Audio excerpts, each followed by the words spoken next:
하나님이 주신 말씀 함께 나누겠습니다. 에베소서 2장 12절부터 22절까지 말씀입니다.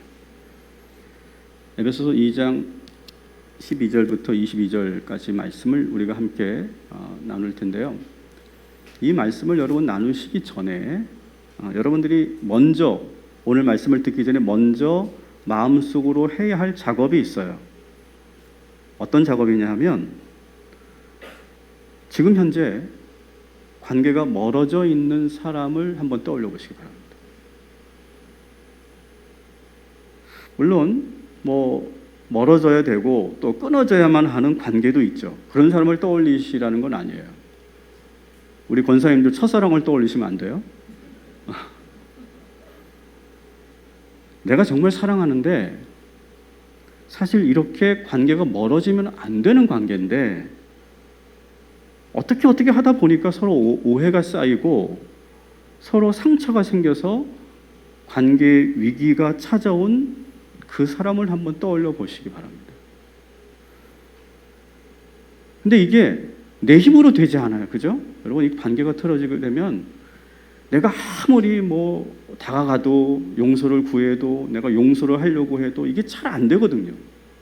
내 힘으로 안 되고 내 사랑으로 품어지지 않을 때가 있어요. 아무리 지난 날을 잊고 싶고 용서하려고 해도 안 되는 사람이 있죠. 그런 사람을 한번 떠올려 보시라고요.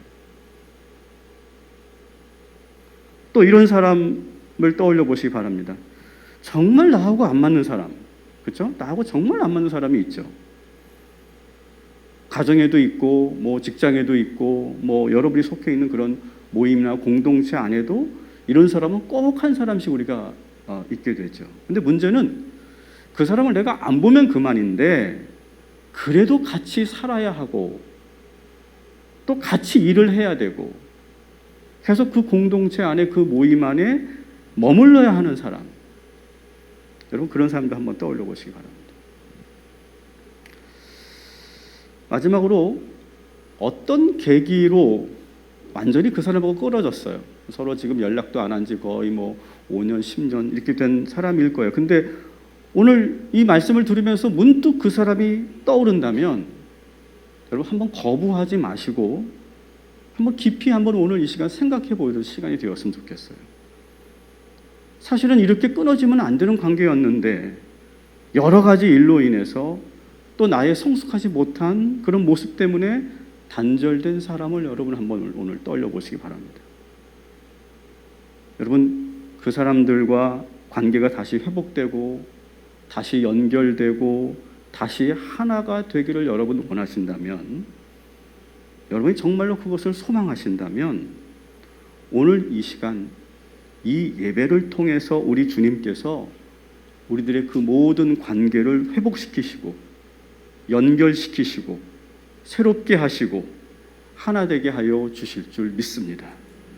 오늘 말씀의 주제는 이거고 오늘 예배의 목적은 바로 이것이다라고 합니다. 그냥 예배드리고 가는 것이 아니라 오늘 이 예배는 관계예요. 관계. 오늘 말씀을 제가 소개합니다. 여러분 모든 이 신약성경에 나오는 모든 초대교회들이 공통적으로 고질적으로 좀처럼 바뀌지 않는 그런 문제가 하나 있었어요. 이거는요 에베소 교회도 마찬가지고 로마서 교회도 마찬가지고 빌립보 교회, 골로새 교회, 데살로니가 교회 모든 초대교회들이 공통적으로 가지고 있는 문제가 있었는데 그게 뭐냐면 그 당시 교회는 크게 두 그룹이 있었다고 제가 말씀드렸죠. 사도행전 말씀드릴 때 크게 유대 기독교인들, 그죠? 유대 출신이고 유대인인데 예수를 믿은 유대 기독교인들이 있었고 또 한 그룹은 뭡니까? 이방인인데 뒤늦게 예수 믿어서 그리스도인이 된 사람들이 있었어요. 근데 이 두 그룹이 교회 안에서 계속해서 문제를 일으킵니다. 모든 초대교회들이 다 갖고 있는 문제였어요. 이 문제는요. 이 유대 기독교인들은요 어떤 게 있었냐면 예수를 믿어요. 지금 예수를 믿고 그리스도인이 됐는데도 여전히 율법주의적인 생각을 버리지 못하는 거예요. 그리고 일단 이 유대 기독교인들은요 이방인들이 자꾸 교회에 너무 많이 들어오는 것, 유입되는 것을 별로 좋아하지 않았어요. 근데 이 교회가 계속 부흥하면서 유대 기독교인들보다 이방 기독교인들이 더 많아지기 시작하거든요. 그래서 점점 다수를 차지하게 되고 오히려 이 유대 기독교인들은 점점 좀 마이너가 되는 그런 상황이 됩니다. 그때 이 유대 기독교인들이 이방 기독교인들을 향해서 항상 했던 주장이 뭔지 아세요? 야, 너희들 교회를 다녀도 율법을 지키지 않으면 다 소용없어. 율법은 하나님이 주신 거거든. 그러니까 예수 믿어도 율법 안 지키면 안 돼. 이걸 계속 강조해요. 그러니까 어떤 이방인들은 그래요? 그러면 우리도 율법 지킬게요. 우리도 율법 지킬게요. 우리도 뭐 율법이 어떻게 되는지 모르지만 가르쳐 주시면 저희가 지킬게요. 하면서 막 이렇게 지키려고 합니다. 그랬더니 그 다음에 또 한 발 탁 물러서서 그러면 뭐라고 한지 아세요? 야, 할례도 받아야 돼. 할례. 너희도 할례 못 받았지? 할례 받지 않으면 하나님의 백성이 될 수 없어. 이렇게 또 이렇게 얘기하는 거예요. 자, 오늘 에베소 2장 11절 같이 읽겠습니다. 시작. 그러므로 여러분은 지난날에 육신으로는 이방 사람이었다는 사실을 생각하십시오. 손으로 육신에다 행하는 할례를 받은 사람이라고 일컫는 사람들이 여러분을 무할례자라고 일컬었습니다. 아멘. 자, 오늘 유대 기독교인들은 자기 자신을 뭐라고 합니까? 육신의 할례를 받은 사람들이다 이렇게 스스로 말을 하고요. 그래서 할례를 받을 수 없는 이 이방 기독교인들을 뭐라고 지칭했다고요? 무할례자들 이렇게 구별해요. 여러분 교회 생각해 보세요. 교회 안에 이런 구별이 계속 있다고 생각해 보세요. 그리고 그 사람들이 이름까지 붙여줬어. 저 무할례자들 이렇게 이름을 붙여줬다고 생각해 보세요. 여러분 이 교회는요 절대로 문제가 해결될 수 없어요. 계속 갈등이 일어나고 교회가 부흥할 수가 없어요. 하나님이 원하시는 교회가 될 수가 없죠. 근데 여러분 이 유대 기독교인들이 이 율법을 강조하고 할례를 강조하는 그 의도는요 상당히 검은 의도예요. 이게 정말 이방 기독교인들에게 정말 이 율법이 중요해서 야 너희들 율법 꼭 지켜야 된다. 그리고 가능하면 할례도 받자. 내가 도와줄게. 뭐 그런 마음이 아니에요. 그들의 의도는 뭐냐? 야 네가 예수 믿었다고 그리스도인 됐다고 웃기지 마. 그래도 너희들과 나는 달라. 그런 의식이에요. 달라. 지금 너희들이 뭐 율법 몇 개 좀 지킨다고 신앙생활 한다고 야 너희들하고 나하고는 차원이 달라. 할례 못 받았지. 너희들하고 나하고 근본적으로 달라. 근본적으로. 이런 의도라는 거예요. 우리는 너희와 다르고 너희는 우리를 따라올 수 없다라고 하는 걸 강조하기 위해서 이 율법과 할례를 강조하는 거예요. 아주 좋지 못한 특권의식과 우월의식이 여기에 있는 거죠. 그러니까 이런 말을 계속 들으니까 이 이방 기독교인들은 항상 어떤 마음일까? 열등감을 항상 가질 수밖에 없어요. 그래서 교회를 다니면서도 항상 나는 제외된 사람 그런 생각을 갖게 돼요. 나는 하나님으로부터 선택받지 못한 사람, 나는 할례를 받지 못했기 때문에 나는 제외된 사람 그런 열등감과 죄책감을 갖게 됩니다. 12절 13절 같이 읽습니다. 시작. 그때 여러분은 그리스도와 상관이 없었고 이스라엘 시민권에서 제외되어서 약속의 언약에서는 와인으로 세상에서 아무 소망 없이 하나님도 없이 살았습니다. 여러분이 전에는 하나님에게서 멀리 떨어져 있었으나 와인이 아니죠. 전사님 와인이 생각나면 안 됩니다.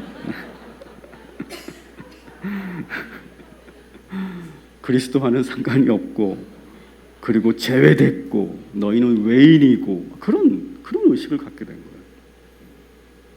여러분 이렇게 교회가 유지되고 있으니 교회가 얼마나 문제가 많겠어요. 그런데 여러분 기적이 일어납니다. 결코 극복할 수 없는 이 두 그룹이 어떻게 하나가 되는지 아세요? 예수 그리스도 안에서 하나가 되는 거예요. 여러분 우리가 좀 길지만 제가 표준 세번역으로 14절부터 19절을 읽어드릴 거예요. 핵심 구절이거든요.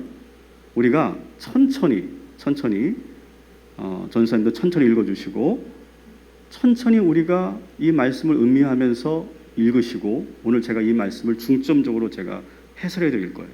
13절부터 같이 읽습니다. 시작. 그러나 이제는 그리스도 예수 안에서 그 그분의 피로 하나님께 가까워졌습니다.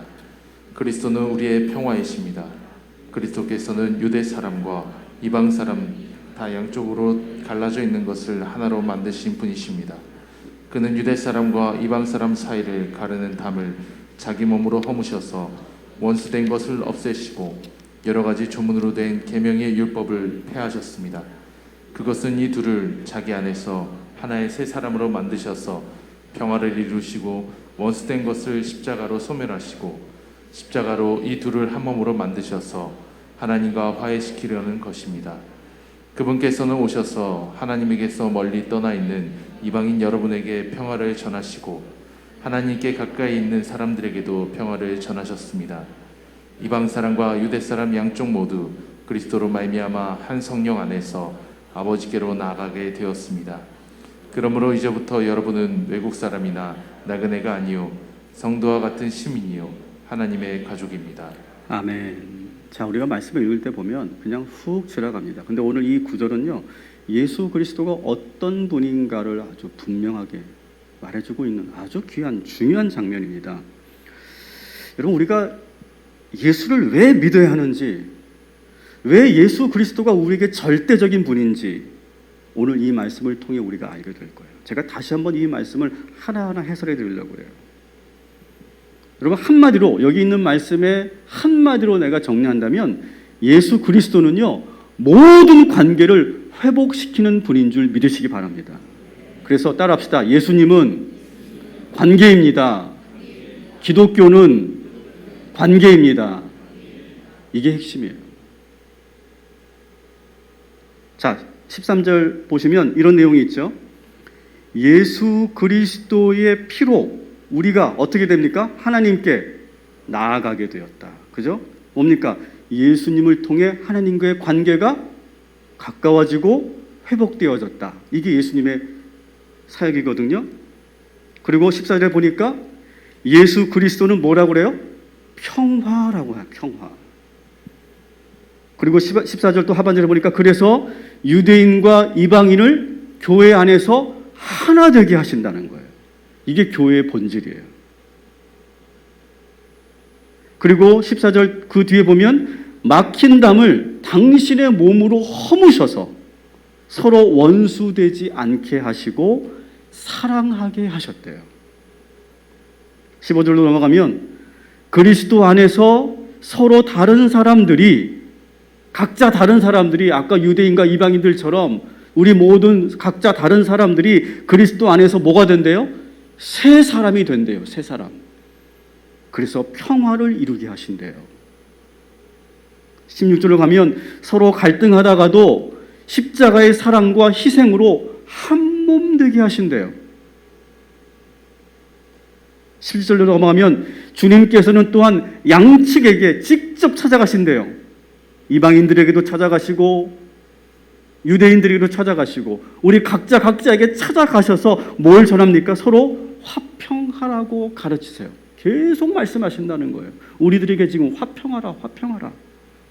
18절 넘어가면 유대인과 이방인이 모두 성령 안에서 어디 안에서? 성령 안에서 하나 되게 하시고 19절에 그래서 한 성도가 되게 하시고 한 백성이 되게 하시고 한 가족이 되게 하신다.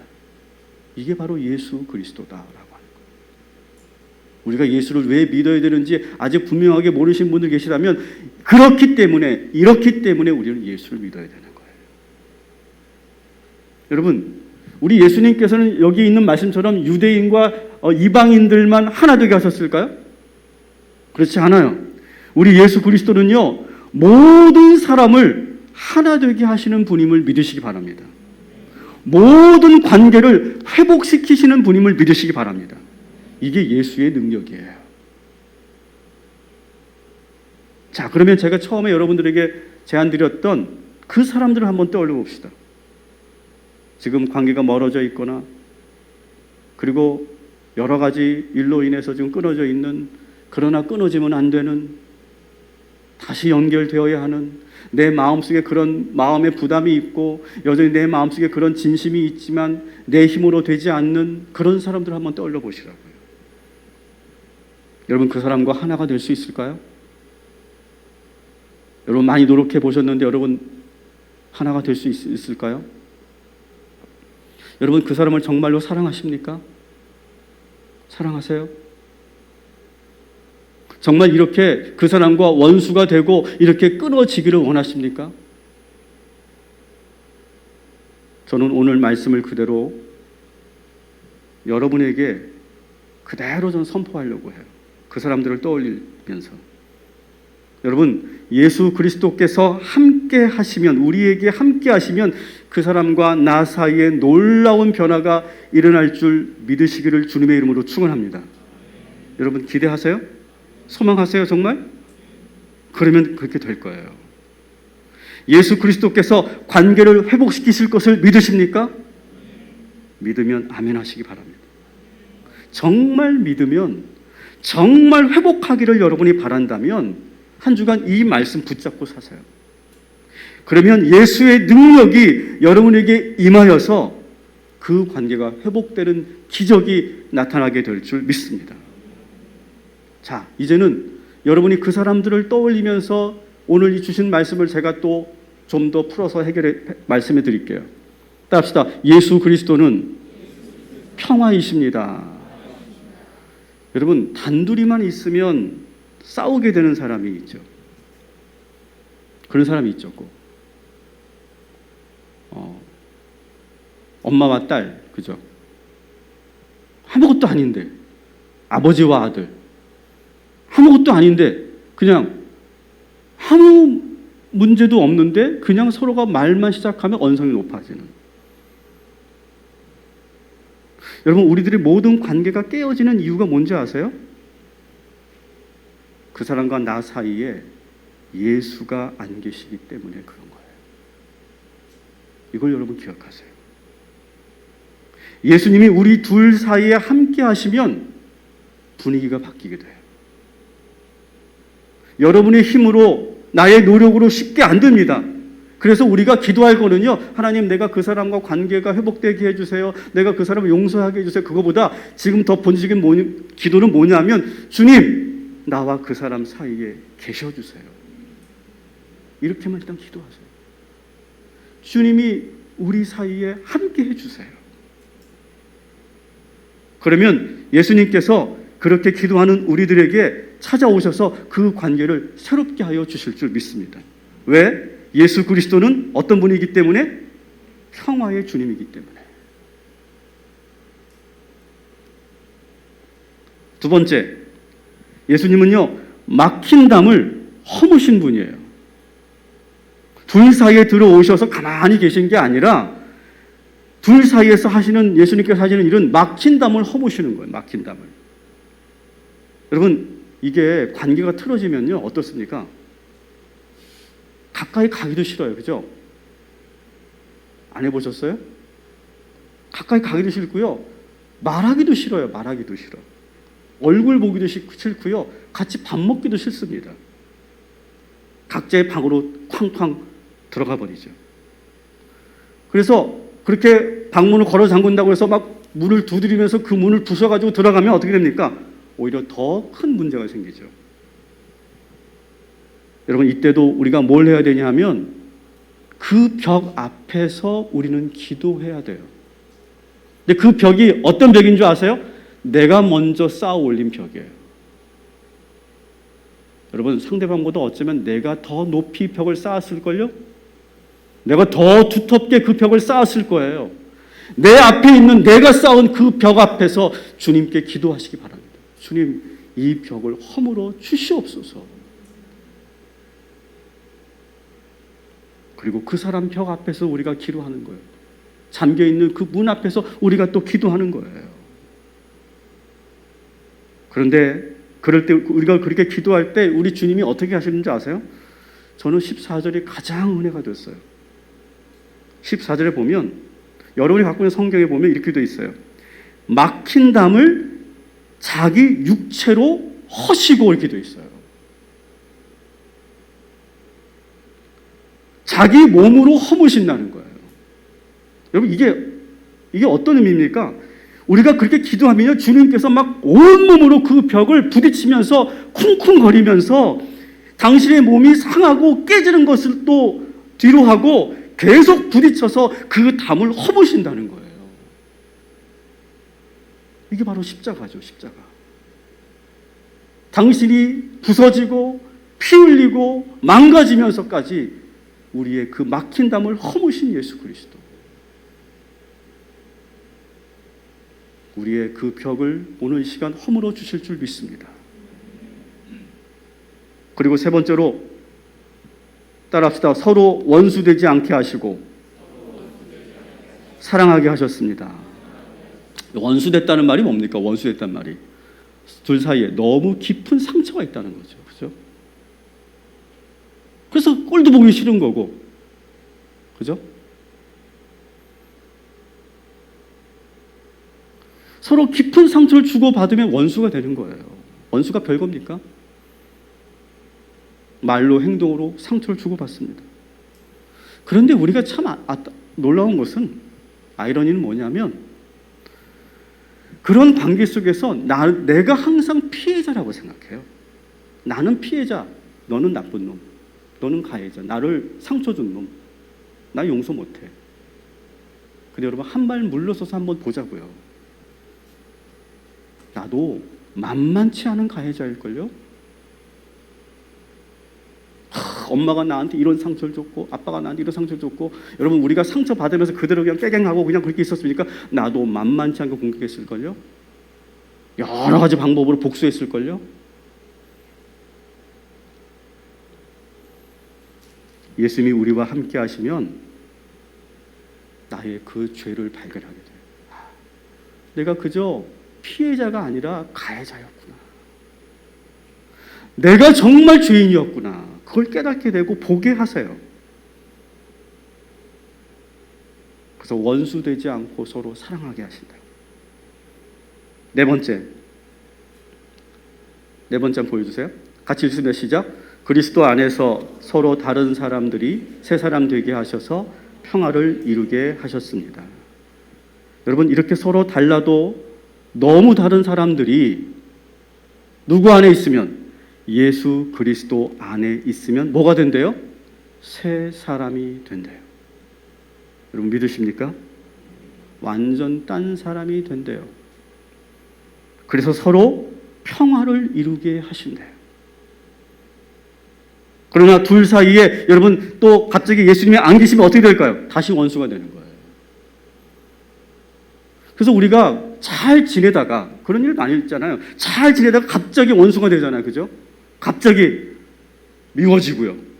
그 이유가 뭘까요? 그 둘 사이에 지금 계셨던 주님이 계시지 않기 때문에. 왜 안 계시는 거예요? 내가 그 주님을 밀어내고 내가 거부하고 그러면 순식간에 어떻게 돼요? 평화가 깨져버리는 거예요. 우리는 잊지 말아야 돼요. 지금 나도 모르게 그 사람과 지금 갈등하고 있고 나도 모르게 그 사람에게 한바탕 했다면 지금 그 자리에 예수님이 계시지 않는구나. 그걸 빨리 알아차려야 돼요. 그리고 예수님을 불러야 돼요. 이게 대단히 어려운 거 여러분 잘 아실 거예요. 하지만 알아차리기라도 하시라고요. 지금 나와 그 사람 사이에 예수님이 계시지 않았구나. 지금. 다섯 번째, 같이 읽습니다. 원수된 것을 십자가의 사랑으로 한 몸 되게 하셨습니다. 서로 주고받은 깊은 상처가 원수되게 만들었죠. 그런데 그렇게 해서 아예 관계를 끊고 살았는데 예수님께서 우리를 위해 십자가에 달려 죽으셨다는 그 사랑, 그 희생을 우리가 계속 묵상하잖아요. 주님께서 나를 위해 죽으셨고 나를 위해 희생하셨다라고 하는 이 말씀, 이 복음을 계속 들으면 어느 순간 나에게 그런 생각이 들어옵니다. 그래, 나도 십자가를 져야지. 나도 희생해야지. 내가 죽어야지. 그런 용기가 나고 그러한 생각이 들어오고, 그러면서 나도 예수님처럼 그 십자가를 지고 한 몸으로 나아가도록 감동을 주신다는 거예요. 오늘 그런 감동을 우리 주님께서 여러분들에게 허락하여 주실 줄 믿습니다. 여섯 번째는요, 주님께서는 또한 양측에게 직접 찾아가신대요. 오늘 본문에 보면 유대인에게도 가시고 이방인들에게도 가시고 왔다 갔다 가신다. 그러면서 뭘 전해요? 서로 화평을 전해요. 화평을 가르치세요. 그래서 여러분, 예수님은요 항상 바빠요. 여기도 가셔야 되고 저기도 가셔야 되고 이쪽 저쪽 가셔서 계속 화평을 전하세요. 여러분, 둘 사이에 관계가 안 좋을 때 그 중간에 꼭 끼는 사람이 있죠, 그죠? 그 메신저가 있죠. 근데 이 메신저 역할이 대단히 중요하지 않습니까? 그 중간에 있는 사람이 상대방에 대해서 좋지 않은 말을 옮기는 경우가 있어요. 나쁜 사람들. 그런데 이런 메신저가 있죠. 서로에게 상대방의 좋은 소식을 전하는 거예요. 그리고 그 사람의 진짜 마음을 전하는 거야.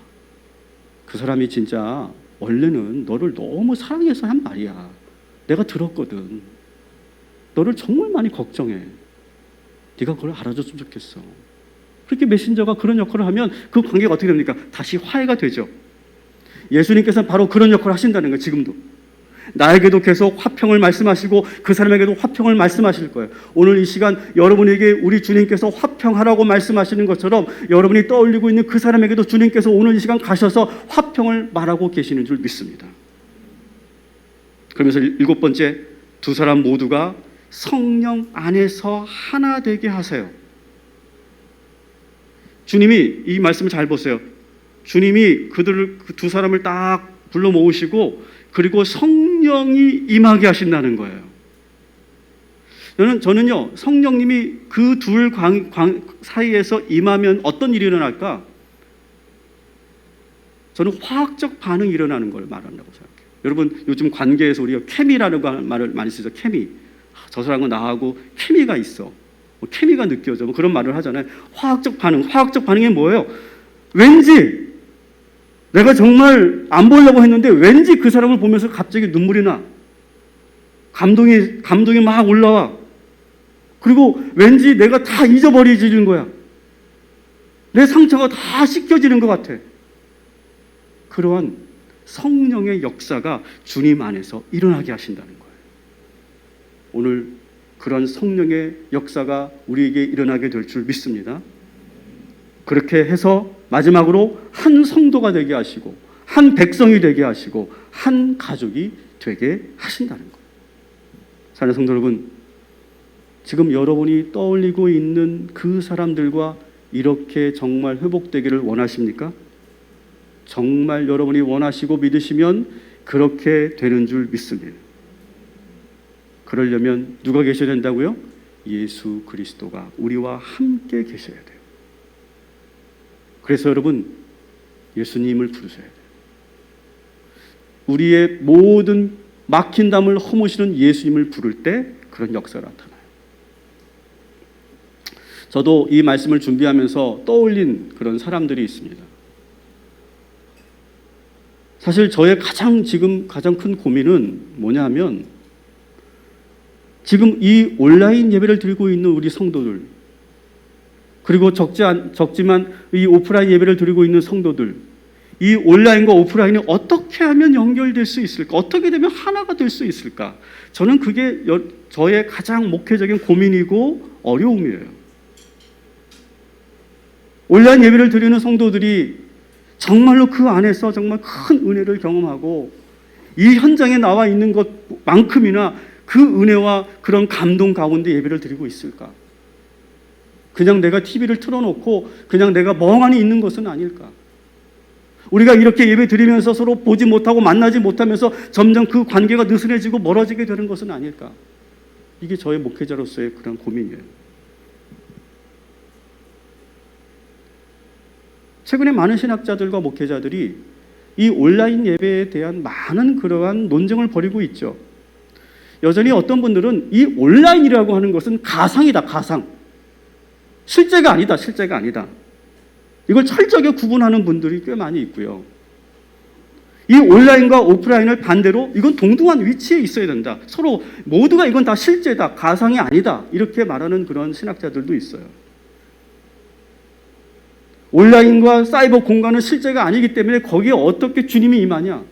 있을 수 없다. 그렇게 말하는 그런 입장을 갖고 계신 분들도 계시고, 온라인 공간도 성령께서, 주님께서 함께 할 수 있는 그런 공간이라고 이렇게 주장하는 분들도 계세요. 근데 저는요, 그런 어떤 신학적인, 철학적인 그러한 논의를 떠나서 정말 오늘 이 시간 제가 간절히 기도하고 있는 거, 요즘에 제가 간절히 기도하고 바라고 있는 것은 뭐냐? 주님, 우리 온라인 예배를 드리는 우리 성도들과 우리 오프라인 예배를 드리는 우리 성도들이 모두가 예수 그리스도 안에서 하나 되게 하시고 완전하게 연결되게 하여 주시옵소서. 여러분, 그렇게 기도합시다. 우리. 여러분, 우리 하나님은요, 전지전능하신 하나님이신 줄 믿으시기 바랍니다. 그리고 우리 예수님은요, 이 세상의 모든 관계를 하나 되게 하시고 연결시키시는 분이 예수 그리스도인 줄 믿으시기 바랍니다. 오늘 이 온라인, 오프라인 안에 있는 우리 모두를 오늘 이 시간 하나로 연결시키는 놀라운 축복의 예배가 될 줄 믿습니다.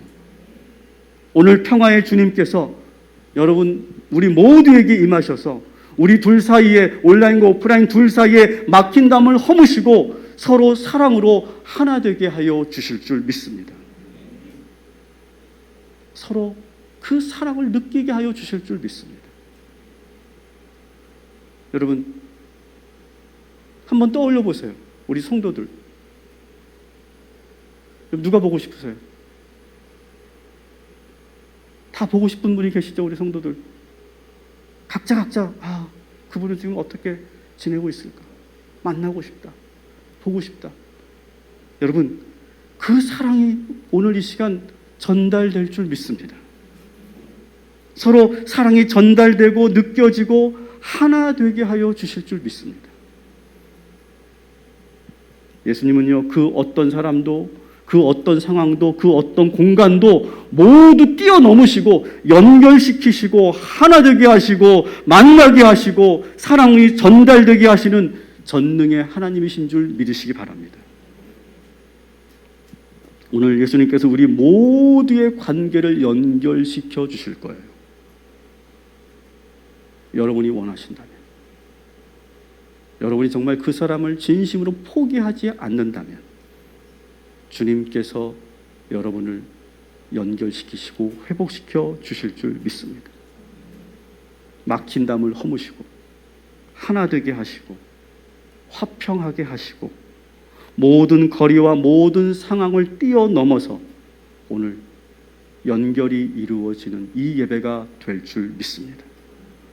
여러분, 오늘 제가 여러분들에게 몇 가지 이 예배를 마치고 여러분들이 하셔야 될 작업들을 여러분이 제안을 드립니다. 예배 후에 여러분이 먼저 하셔야 될 것은, 우리 교회가 몇 주 전부터 축도가 끝나고 나면 말씀을 우리가 다시, 오늘 본문의 말씀을 다시 새기는 시간을 갖죠. 저는 참 좋더라고요. 이렇게 하시면 좋을까? 여러분 성향에 따라서 하시면 좋은데, 여러분이 그냥 그 말씀을 눈을 감고 그대로 내 마음속에 새겨 넣는다 생각하고 귀 기울여서 그 말씀을 깊이 묵상하면서 들으시면 좋겠어요. 또 어떤 분들은 본문을 다시 펴세요. 여러분하고 성경 오늘 본문을 피시고 그 소리를 들으면서 여러분들도 작게 소리를 내면서 그 템포에 따라서 같이 그 말씀을 읽어 나가 보세요. 더 아마 강렬하게 그 말씀이 새겨질 거예요. 그리고 나서 여러분들에게 또 하나의 미션을 드립니다. 오늘 이 말씀을 듣고 떠오르는 그 사람에게 용기를 내셔서 사랑합니다, 그렇게 한번 전해보세요. 문자로, 카톡으로. 그리고 우리 동당 꿈의 교회 성도님들은 이렇게 좀 해주세요.